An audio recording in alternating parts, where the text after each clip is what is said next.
안녕하세요. 작동 중입니다. 오늘은 우리가 자동화 투자를 해야 하는 이유를 말씀드리겠습니다. 단순히 감정에 휘둘리지 않고 원칙을 지킬 수 있다, 이런 내용이 아닙니다. 영상을 끝까지 보신다면 여러분들의 자동 매매에 대한 의심은 어느새 호기심과 열정으로 바뀌어 있을 것입니다. 내용을 최대한 알차게 구성했습니다. 시간이 없으시다면 마지막 요약만이라도 꼭 봐주세요. 이전 영상에서 저도 누군가에겐 사기꾼일 수 있다고 말씀드렸던 거 기억나시나요? 그럼 저는 사기꾼일까요? 저의 대답은 저도 누군가에게는 사기꾼일 수 있다입니다. 제가 그렇게 말씀드린 이유는 위험 수용 능력이 개인마다 다르기 때문입니다. 예시를 들어보겠습니다. A라는 사람은 1%의 손실이 나도 하루 종일 온 신경이 거기에 가 있고 잠도 못 자는 반면 B라는 사람은 20%의 손실이 나도 아직 전략상 괜찮아 라고 생각하면서 평온한 하루를 보내고 있습니다. 보시다시피 B는 A보다 위험 수용 능력이 좋습니다. 그리고 이런 차이가 나는 이유는 나이, 시드, 출금 빈도 등 다양할 것입니다. 만약 이 두 사람이 같은 리스크를 갖고 있는 매매 전략을 사용할 수 있을까요? 우리가 자동화 투자를 해야 하는 첫 번째 이유가 바로 여기에 있습니다. 나의 위험 수용 능력에 맞게 자동 매매 전략을 설계할 수 있다. 말이 너무 어려우신가요? 지금부터 자세하게 설명해 드리겠습니다. 자동 매매의 꽃은 백테스트를 통해 전략의 과거 수익률과 자본 최대 감소율을 알 수 있다는 것입니다. 여러분은 이 두 그래프 중에 뭐가 더 좋은 전략 같으신가요? 아마 이제 막 관심을 가지기 시작하셨거나 입문하신 지 얼마 안 되신 분들은 수익률부터 눈에 들어오실 겁니다. 하지만 제가 더 중요하게 생각하는 것은 바로 최대 자본 감소율, 일명 MDD입니다. 수익률과 MDD 모두 왼쪽이 더 높은 걸 보실 수 있습니다.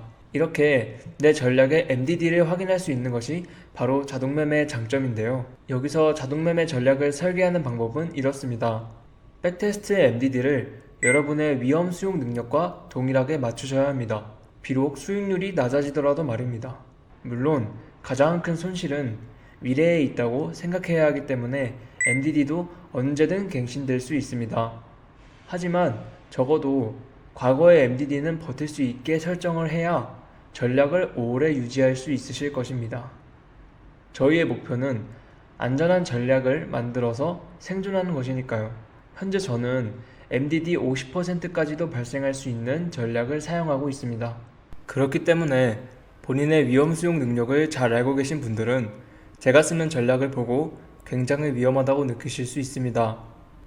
하지만 저는 시드도 작고 아직 20대라서 손실을 회복할 만한 시간도 많을 뿐만 아니라 갑자기 큰 돈이 들어갈 상황도 적기 때문에 높은 MDD의 전략을 사용하고 있습니다. 그런데 본인의 위험 감수 능력을 모르는 사람이 저의 매매 스타일을 무작정 따라 하신다면 손실 구간에서 절대 버티지 못하실 것입니다.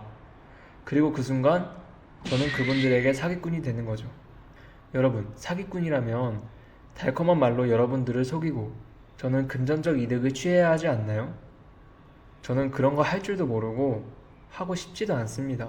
그러니 꼭 추후에 전략을 만들어서 소액으로 테스트하실 때 감당할 수 있는 MDD를 반드시 찾아 놓으시길 바라겠습니다.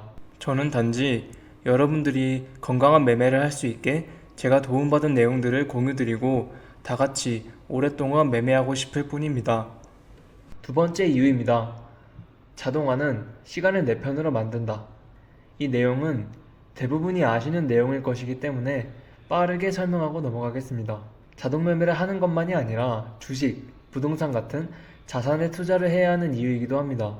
제가 자고 있을 때, 공부할 때, 심지어 친구를 만나는 동안에도 제 계좌에서는 거래가 일어나고 있죠. 투자를 하지 않는 사람들은 시간을 써서 돈을 벌지만 저희는 돈을 써서 시간을 벌기 시작한 것입니다.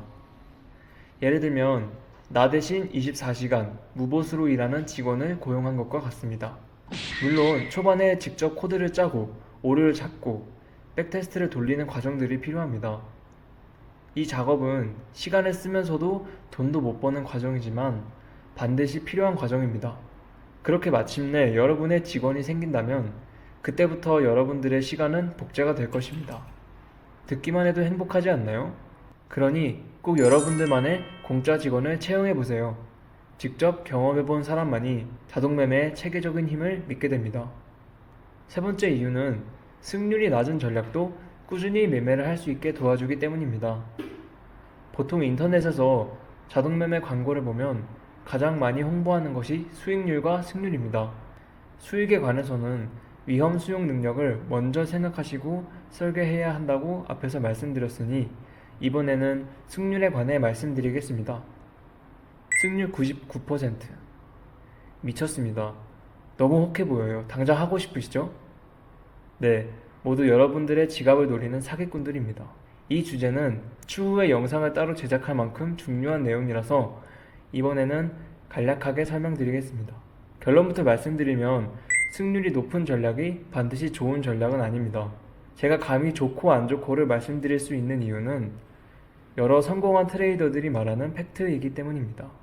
예를 들면 추세 추종 매매는 추세를 길게 먹고 손절은 자주 나가기 때문에 손익비는 좋지만 승률은 낮습니다.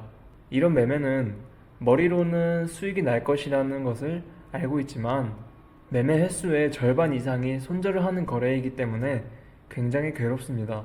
자동매매는 이런 고통의 바다에서 헤매고 괴로워할 때 길을 찾아주고 고통을 덜어주는 든든한 친구가 되어줄 것입니다. 이번 영상을 요약하면 이렇습니다. 첫 번째, 위험 수용 능력에 맞춰 투자를 설계할 수 있다. 두 번째, 시간을 내 편으로 만들 수 있다. 세 번째, 승률이 낮은 전략을 사용할 때 내동매매를 막아주고 고통을 덜어준다. 어떠신가요? 자동매매에 대한 관심이 조금이라도 생기셨나요? 오늘 한 이야기들은 앞으로 나올 영상들에서도 반복적으로 이야기할 만큼 중요한 내용들입니다. 꼭 기억해 주시면 감사하겠습니다. 이렇게 오늘 영상을 마치며 구독과 좋아요 부탁드립니다. 다음 영상에서 뵙겠습니다. 감사합니다.